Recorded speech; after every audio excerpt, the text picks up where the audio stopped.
My name is Kandy Harrell. I'm the owner and lead instructor for Great Lady Self-Defense in Summerville, South Carolina. My primary mission is to teach primarily new women shooters, help them get used to all the safety, the fundamentals, and all the things that go with that, and then hopefully get them moved on into either a concealed carry lifestyle or a self-defense lifestyle mindset. That could mean in the home, that could mean out on the street, it should be everywhere, right? And let them know that they're worth something and that they should be valuing their life and that of their families enough to want to take care of themselves when they're out and about.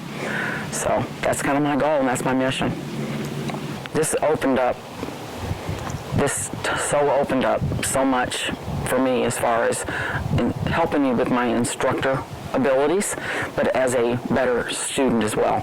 I learned to learn better than what I was doing before. A little closed-minded, let's say, and it opened all that up because you get the encouragement from the other instructors that come in because they seem to kind of bring in people that are very similar-minded to themselves and leave that open-mindedness to people and being very supportive. Brian always said it very well. He'd tap me on the trust yourself. I think on top of the learning part has been the opportunity to develop additional female friendships that are very valuable to me. It is kind of a little bit of a sisterhood out here. You know, you don't have to be a club type group to associate with a lot of other women that are also here to learn, and you learn different perspectives of learning from them. They may have picked up tidbits of information that I missed and are able to say, you know, well, I'm planning on using this, for I have this student that has this problem, and they kind of relate that back to me, and I'm like, oh, that's excellent stuff, and thank you, you know. So that's kind of what I took extreme value from this. I think that most women would find if they have that kind of open-minded attitude, even if they're a little anxious about maybe they don't have, I don't think I'm experienced enough. You know, I hear that a little bit from some people. I'm like, I'm not trained to that level. And I said, oh, but this is where you get it.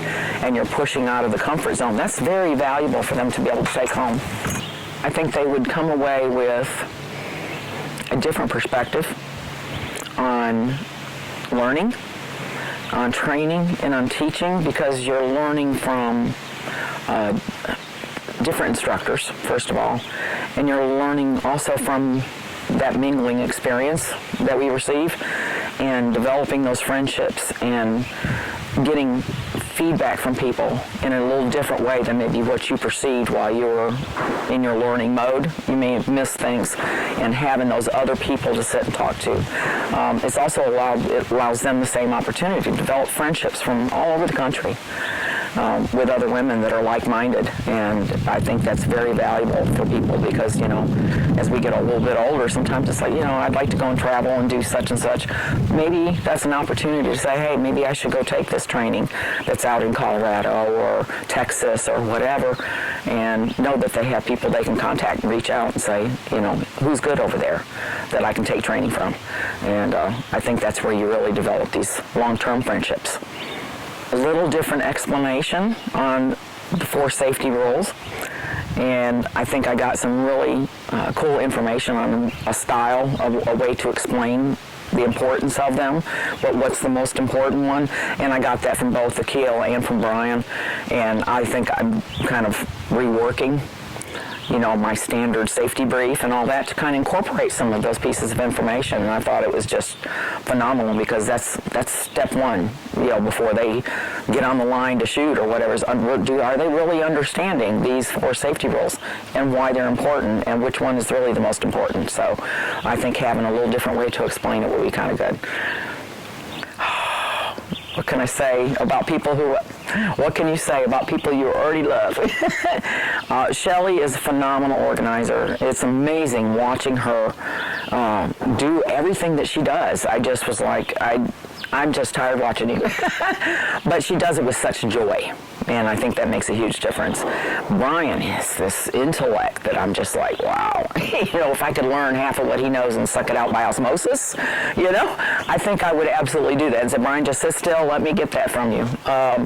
And I think from our perspective, the complete combatant and the mingle, to me, it's kind of combined. It's really Shelly, but you can't separate them.